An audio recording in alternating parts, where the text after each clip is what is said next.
Are you curious about neurodiversity in the workplace? Did you know that nearly 30% of the population falls into the neurodivergent category, including individuals with autism, ADHD, dyslexia, and more? Understanding neurodiversity is crucial because it challenges the notion that processing information differently is a deficit. Instead, it recognizes that people are just different, and accommodating their unique needs can lead to increased productivity, innovation, and happiness. This episode offers valuable insights and practical advice for leaders to promote neurodiversity and create inclusive workplaces where individuals can thrive. Joining me on this episode is Katherine McCord. Katherine, who is a physically and neurodiverse woman herself, built her career on inclusive innovation in people operations and HR tech. She lives by the motto that different is not a deficit. In 2014, she founded Titan Management, a national people operations consulting firm, and then in 2021, she shook up HR tech by designing the first ever fully accessible anti-bias applicant tracking system plugin that fires the resume and showcases company diversity. She's been featured at Web Summit, HR Disruptor, SHRM, and London School of Business. She makes an energetic, interactive, education-based speaker who always brings some spice. In just a bit, you're going to know exactly what I'm talking about. But before that, if you are new to the Women Taking the Lead podcast, hello and welcome.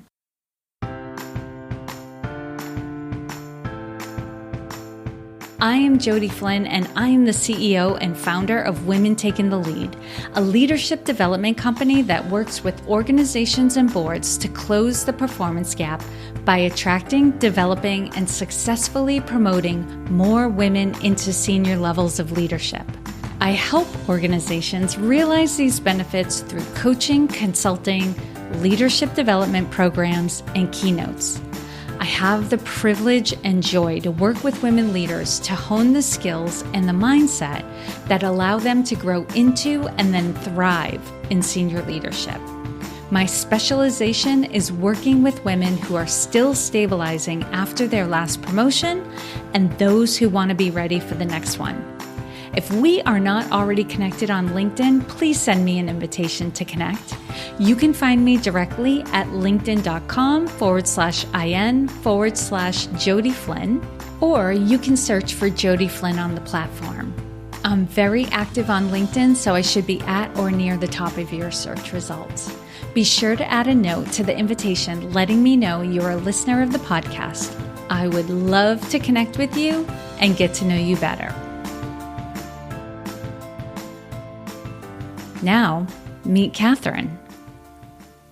Welcome to the Women Taking the Lead podcast, Katherine. Thank you so much for having me. I am super stoked. It's so good to have you here. I'm thrilled. We've been planning this for a while. We're making it happen. So everyone has heard who you are as a professional, but as you and I know, we've had a couple of brief conversations, but they've been loaded with laughs. So I'm very curious how you're going to, tell us next, because what I would like you to do is just share a little bit more about you, and maybe some things that you enjoy or have going on in your personal life. Sure. So this is one that may be a little surprising to you. Okay. So have you ever heard of the Netflix series Tiger King? I have. I haven't watched it, but I've heard a lot about it. So I refuse because I used to volunteer there and I played with lions and tigers and bears. Oh my. Even participated in helping raise a cub. Did all kinds of cool stuff with that. He worked with some hyenas, some monkeys, things like that. I was not on that show, but I was on the Animal Planet special about the actual animals, not about the drama and the nonsense, but the actual animals. I was on that. And I do always do something or other with animal rescue, animal work. I always have. I've had over 60 fosters over the years in my home, some of which were wolves and other non-domesticated animals. Wow. Yeah. We've literally had a mini wolf pack in our house, and it was a lot of fun. So I really enjoy animals. I eat, live, and breathe for animals.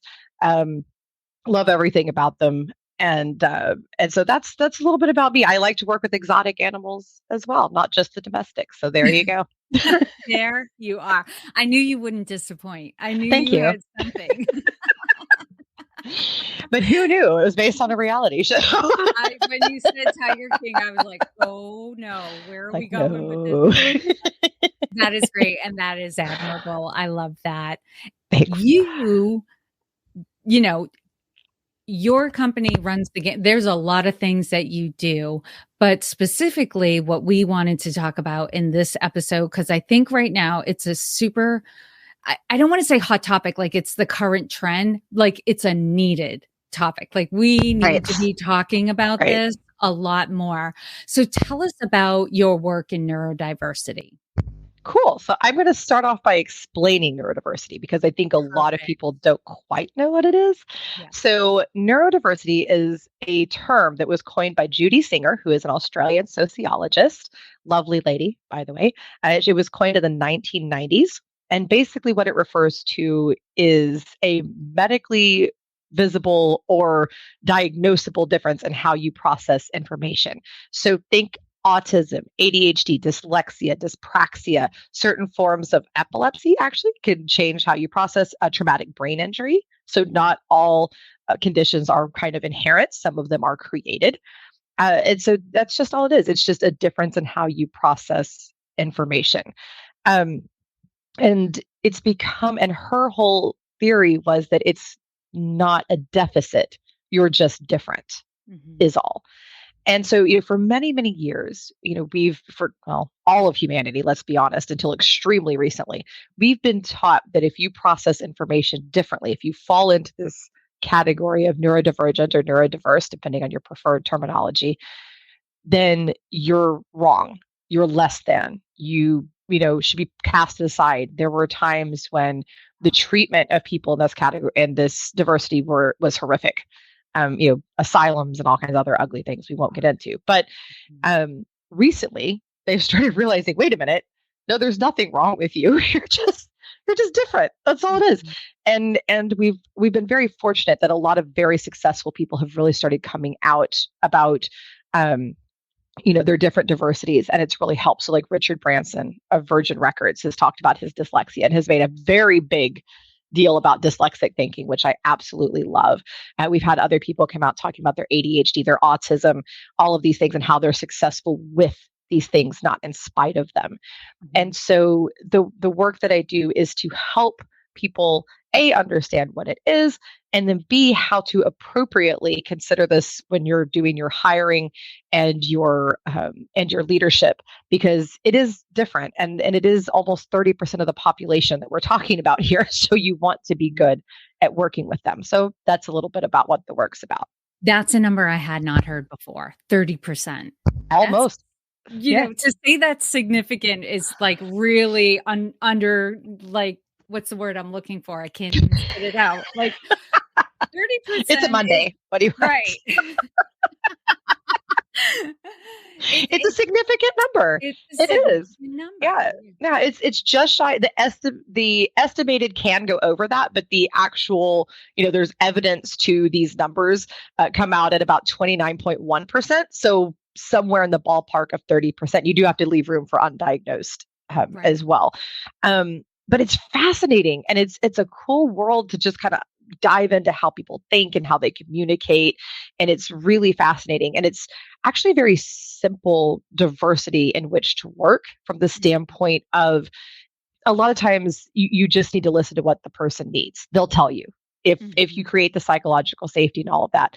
But then another big part of my work is making accommodation standard. And once you've done that, it gets real simple. Yes, because once you've laid the groundwork, there it is. Like there it is. It's just there. Yeah. And you and I, when we were chatting about this in terms of like thinking about the episode, you had shared that once these accommodations are made, we can make them standard. So they're no longer accommodations. Like they're just the same for everybody.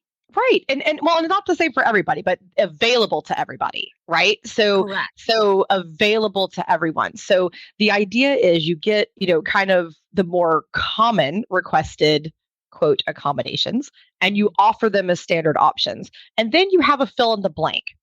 And kind of the benefit to that is people, well, why don't they just tell me what they need? Well, number one, be prepared. And number two, because of the history until extremely recently of everything that's gone on in terms of discrimination and all of that, people are afraid to disclose. They are afraid to ask for what they need. And we all know, I mean, you could look at multiple studies, including ones that have been published, like in Psychology Today by Harvard, all that type of thing, about how people, when they're allowed to work in a way that's natural and comfortable to them, they're more productive, they're more innovative, they're more creative, they'll stay with you longer, they're healthier, they're happier. And so you want your humans to be comfortable, right? Mm-hmm. And so it's just this idea that you just want to make things smooth and simple, and you want them to feel comfortable coming to you and talking to you. And one of the ways to do that is to say, look, we really do care. We're not just saying it. It's not performative. We really do care. Here's some things we're offering, but also let us know if there's something unique that you need as well. And we're here for you. That's amazing. Okay. So you had also mentioned in our conversation, which like really had me thinking, because I was coming from the perspective of you're a leader and there's somebody who is neurodiverse on your team and what can you do? And I do want to talk about that. But then you also said, well, then you might be a leader who is neurodiverse and working with people who are not. And there's another category of that we're going to get to again, you know what I'm talking about. But in terms of like, I'd like to talk about, there's 3 different scenarios and I'd like to talk about those in terms of like, what can you do, right? As that leader. So let's start with, you are neurodiverse. You're one of the probably millions of people who are right. Millions upon millions. What can you do as a neurodiverse leader, like for yourself, for others, right? To make that work environment, good for you and your team. Yeah. So one thing I like to start off with, when you're the leader, you've taken it upon yourself to take care of your humans. Mm-hmm. So the bigger, while you do also want to take care of yourself and you do want to accommodate yourself, the larger burden falls to you to be accommodating, not the other way around. So if there needs to be bending, then that's what you do. That you're the one that bends, not your people. So when you're the one who has the diversity, especially with neurodiversity, one of the things that I think is wonderful is to go ahead and disclose to your staff. Let them know. Go, hey, just FYI, I have this, and sometimes this is what this means for me, because it's also different for everyone. So people tend to think, oh, I've known one ADHD person, so that's how all ADHD people are, right? Mm-hmm. Or whatever the diagnosis is, but that's not it at all. We are very much learning that everything's on a spectrum, right? So talk to them a little bit, have that openness. And what that does is it also creates psychological safety. It lets people know, hey, I can come talk to this person. I can have an honest conversation. This is safe. This is good. That will also help people with other situations like physical diversities, mental health concerns, things like that. So this is a really wonderful way to establish some trust with your people. So disclose to them, talk to them to whatever extent you're comfortable, and you don't have to get graphic. Like, right. Don't be weird about it. I always say, like, there's good weird and there's bad weird. Don't be bad weird about this kind of stuff. Don't be awkward. But do let them know what's going on. So for instance, with me, I like to let people that are working with me or even listening to one of my speeches, I do a lot of speaking, and I will disclose and I'll talk about, so I have obsessive compulsive disorder. This is how it manifests for me. This is how my bipolar 1 manifests. And if it's depending on the speech, I might talk about some of my physical diversities. I talk about my seizure disorder a lot because it qualifies as both. And one of my favorites is I like to use humor. This is a tool that works for me, and I recommend it to anyone who works with it because it automatically diffuses the brain. So one of my tics is I will wink on my left side and I'll kind of twitch my head, and it almost looks like I'm trying to pick you up for a date. So I always let people know, like, hey, I'm not trying to get a date with you right now. Just so you know, this is a facial tic, but I'm okay. Don't worry about it, and we'll keep going. And it cracks people up, and then it kind of diffuses the situation. But let people know That way they understand, what's going on. And with certain diagnoses, it will help them to kind of understand different behaviors and then let them know how to best work with you. So a great way to communicate with me is XYZ. A great way to present information to me is XYZ. Have the self-awareness and then share that with your team. Yeah, that's powerful. And thank you for putting it from in the context of as much as you're comfortable, and it's really about like, how do you, like, as the leader, empower your team to support you, right? You're bending for them. I totally get that. But it's also super helpful for the team to understand, like, this is what's going on with me. It doesn't stop me from doing my job. It just means XYZ, right? And so that's it. Let's talk about it, right? You don't have to be like, this is what here it is, like at home or when I'm on vacation. Like nobody. Don't be weird. Nobody needs to know that. Don't. I mean, you can, I guess, if you want to, but that could actually be TMI for them too. So just keep it professional. Let them know what they need to know. Let them know maybe that they can ask more questions if you're comfortable sharing.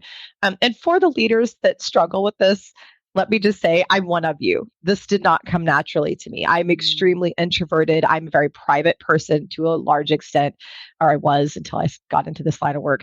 And but I learned to share, and it's just practice. That's all it is, and just letting the information out in a way that is comfortable for you. Okay, let's now talk about the leader who, I'm going to say it two ways, has someone who's neurodiverse on their team and they know it, or may have somebody who's neurodiverse on their team, but they aren't sure about it, right? Because sometimes you can't tell. You can't tell. Even if you're sitting here thinking, I don't have anyone who's neurodiverse on my team because nobody presents that way. Well, guess what? You do. Let me tell you, if you have a large enough team, you do. You have someone on there, and it may be undiagnosed, to be very fair. So they may not even know, that they have this going. They may know what's happening to them inside, but they may not know that there's a name to it. So the first thing is hashtag don't be weird. Okay. Do not, for the love of God, go to these poor people and start trying to diagnose them. Okay. Do not ask for their diagnoses. Number one, unless you're maybe in a different country, it's illegal. Don't do that. Number two, and it can get you sued, all that kind of fun stuff. Number two, it's just rude. That falls into the none. They can disclose it, but you can't be looking. You cannot ask. Try to get them to disclose. No, and you can't try to coax them. Now, you could do things to make them feel comfortable so that if they want to disclose, they can. Right. So as a leader, the way that you approach this is, hey, I've noted there's two different ways. The first is, hey, I've noticed this problem. Like, let's say there's an actual concern. There's a disconnect of some kind. I've noticed this. What can we do to accommodate? What can we do to be on the same track here? And don't really say get back on track. That can make them feel really negative. Maybe just kind of like, there's a disconnect here. Let's find a way to connect. Let's make it about that. I don't know what it is. It could be me, it could be you. Let's connect, and then let them kind of talk to you about it. Because even the undiagnosed folks, they'll know what they need, right? Or they'll be able to come up with it with you. They may not have a name for it, but they can help you out. So one of the things is to learn to focus not so much on the why, but the what. It's what can we do to move forward? What can we do to solve? Or how can we solve it? But not so much the why. It may not really matter. No. Yeah, it's not so much, it doesn't have to be a thing, right? No, it doesn't. And, I do want to share, like, there has been a situation where I was hired to coach somebody and they didn't have the diagnose yet, right? Not initially, but they knew they struggled, right? There were just instances where communication wasn't going smoothly and they were like, I don't know why, I'm doing my best. There was just a struggle, right? So, and one of the things that, there were some, options that the individual chose to pursue, and they were offered coaching at work, but then they also went to their doctor and asked, could we do some tests? Right. And then they got the diagnosis. Right. So it's like, and we didn't, and the diagnosis had everything click and was, don't get me wrong, super helpful, but we didn't need it necessarily to do the work that we did together. Cause our work was really about how do we make communication easier? Right. How do we understand what other people are saying? Mm-hmm. How do you make it easier for other people to understand what you're trying to say? Yeah. The what and the how. The what and the how. That's it. Exactly. So I wanted to underscore, like, I've seen this play out in real life. This isn't just theory. Right. It 100% is. And people get way too focused on the why. We're just, as human beings, we're kind of naturally nosy, but we don't need to be, learn to mind your own business just a little bit. The other thing that you can do is bust out with the standard accommodations list. This is another reason to have it, is if you notice that something's up and maybe the person could use a little bit of help, go, hey, by the way, we're sending this out. I'm just kind of going around making sure everybody has what they need. Is there anything on here that you think might help you out? Mm-hmm. And let them tell you, oh yeah, you know what? Now that I think about it, now that I'm in the job and I'm thinking about it, this is something that might be useful. So you can either address it as this particular issue, or you can bring that up. The other thing, but if it's not causing a problem, then just let it go. Right. Think about that Frozen song, let it go. And I'm not going to sing on the show, I promise. But but just let it go. Just if you just notice somebody's a little bit different, let them be different. Right. Roll with it. If they're producing the results that you're wanting them to do, does it really matter if they're a little quirky or they have idiosyncrasies and that sort of thing? Right. And that's just what it is. 100%. Okay. Now we're coming to the creme de la creme. You're a neurodiverse leader with a neurodiverse team member, but they don't sync up. Nope. It happens. Tell us about this. How do you manage this? It happens, and it can be so stressful. So my first encounter with this, so I said earlier, I have obsessive compulsive disorder, right? And so I like everything extremely structured in a certain way. And then I was working with a highly creative ADHD professional, and I was supposed to be training this human, and it wasn't going good. Mm-hmm. I'm not going to lie to you. It was a fail, like epic fail on my part, not blaming him at all. This was on me. And I got some terrific advice about, ask him. This is when a brilliant human in my life looked at me and said, ask him what they need. Ask them what they need. That's that simple. Just, and it'll help. And it just kind of decompressed. And we sat there, we kind of came at it from a curiosity standpoint. So what I learned with that was to block the ego defense. So we have this it is a natural defense that whenever we hear information that's different from what our brain has decided is correct, it throws up defenses as to know why we're right. Well, it doesn't actually help us anymore. It had a purpose. It doesn't anymore. So what you do is, instead of responding with ego, respond with curiosity. Say, tell me more about that. Or, okay, let's talk about that. One of those two approaches. So I kind of took those approaches, and I did that. Then I asked him what he needed, and then it worked out fine. You'll also see things like you'll have somebody who has anxiety, and then somebody who is, super structured or needs things or needs to be very direct even. That could cause, I have seen some folks that are hyper direct because of their diagnosis, and then somebody with anxiety, and it stresses the person with anxiety out. Like, why did you say that to me like that? That's it's so like harsh. Scene from the movie. Yeah. Like you can see this being in a comedy, right? Yeah, like, it's just so awkward. And it just creates some awkwardness. So that's when you really have to take the time and say, okay, we're having a disconnect. Let's kind of come together. So stop and ask the other person, hey, is this working for you? Because you're going to feel it too. You're going to typically. Now, if you don't, and the other person comes to you, that's when you break down that ego defense and respond with curiosity. But if you feel it, just go ahead and go, hey, okay, I feel like we're having a disconnect. I think it's, let's talk about this. I want to make sure that we're jiving. I want to make sure that we're communicating in a way that's effective. So it's just a matter of conversation. Again, get over your ego, get over yourself. And then also remember that when people are asking for clarification, because this happens a lot, both if it's a neurotypical manager or a neurodiverse manager with a different neurodiversity, you get a lot of well, why are you asking for clarification? I spoke clearly. It's not an insult to you if someone's asking for clarification, or if somebody's asking a question about what you just said. It's not an insult. They're engaging you. Right. This is a positive. They're invested in this. Right. be positive about it, and so that's one thing too, is to, again, remove ego, put in curiosity, put in, understanding, and remember, it's not all about you. So take things off of yourself and think, this person's just trying to talk to me. This person's just trying to communicate to me, and then communicate back.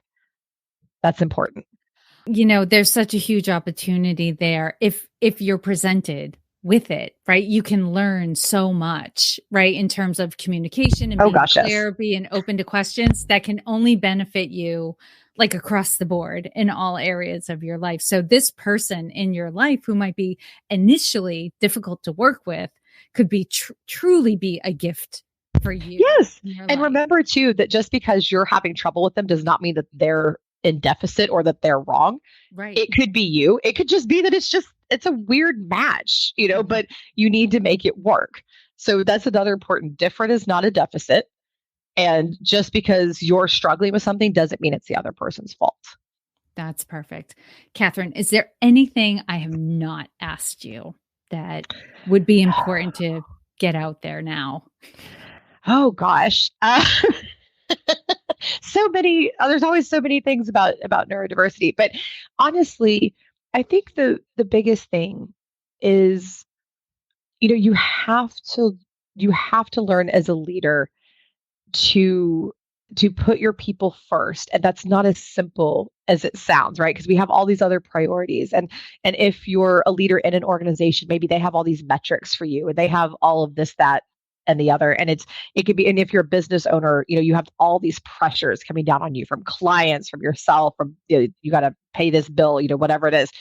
And so we can get distracted, but as leaders, it is our job to put our humans first. Mm-hmm. Right. And so when you're thinking about the people in your life and all that, and you're a leader in any capacity, whether it's work, even life, if you're just the leader of your group of humans, whatever it is, make sure that you're prioritizing hearing the other person where they're at.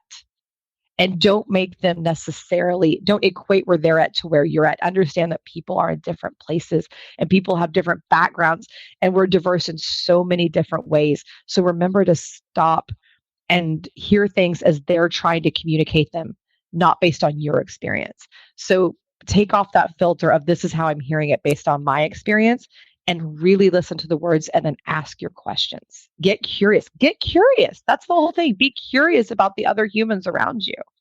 I was just thinking as you were saying that, it actually, just the lead into that puts you in a place to get really curious and ask the other person more questions like, how are you seeing this? How are you experiencing this? What was that? What is it like for you when I do this? How does, where does, and let me tell you, even in a marriage that works. My husband and I have gotten to the point we do that because we have very different neurodiversities. And so we have very blunt conversations. How are you responding to this? How are you processing this information right now? And it sounds kind of silly at first, but then when you start to have those very intimate conversations, the things that you learn about other humans are so enlightening, and it really helps you to progress both professionally and personally in a way that you never imagined. When you really, we shy away from the word intimacy when it comes to work, but I don't think we need to. It just needs to be a different type of intimacy. But when you have that intimacy with your team and you understand them and they understand you and you know how to communicate properly, that's when your team functions at its absolute highest capabilities. So take that time and really be curious and ask the questions and establish psychological safety and intimacy with your team or your humans just in your life. Like I said, your spouse, your children, your friends. It really does change your life. It's incredible. That's beautiful, Katherine. I'm going to be like, that's it. That's the mic drop moment right there.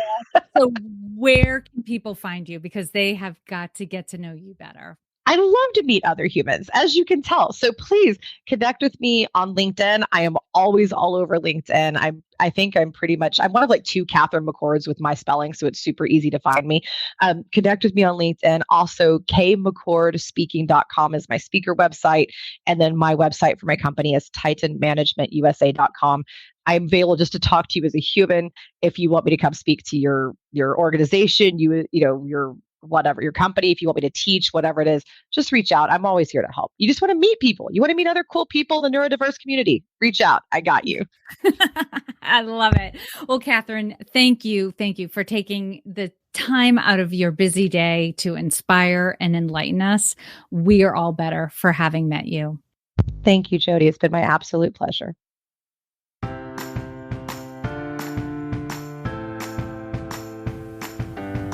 What were your takeaways from my conversation with Katherine? As a leader, what changes could you make in regard to your hiring and onboarding practices for your team? And how could you create a more inclusive environment at work? Head over to LinkedIn to share your thoughts and takeaways on the post corresponding to this episode. I'd love to hear what stood out most for you. And if your last promotion has you experiencing and confronting challenges you haven't faced before, consider working with me.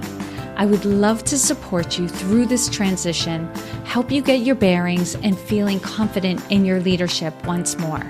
You can find a link to schedule a time to chat with me in the episode description.